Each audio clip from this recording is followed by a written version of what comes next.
नमस्कार मंडळी, मी आज तुम्हाला सांगणार आहे की मांडवाच्या फंक्शनमध्ये तुम्ही अँकरिंग, सूत्रसंचालन कशा पद्धतीने करू शकता आणि ते पण एकदम साध्या, सोप्या आणि शॉर्टकटमध्ये.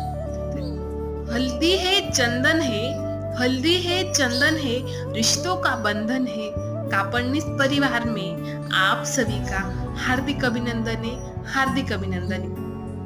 कापडनीस परिवाराच्या आग्रहाच्या आमंत्रणास मान देऊन आपण सर्व अतिथीगण आपला अमूल्य वेळ काढून कापडनीस परिवाराच्या आनंदाच्या क्षणात सहभागी झालात त्याबद्दल तुम्हा सर्वांचे मी आभार मानते. मी जागृती पगार कापडनीस परिवारातर्फे तुम्हा सर्वांचे सहर्ष स्वागत करीत आहे. सहर्ष स्वागत करीत तुमची ही उपस्थिती आमच्यासाठी खूप मोलाची आहे. तुमच्या या उपस्थितीमुळे आमचा आनंद हा द्विगुणित झाला आहे आणि अशाच पद्धतीने तुम्ही लग्नाच्या पुढील फंक्शन मध्येही तुमचा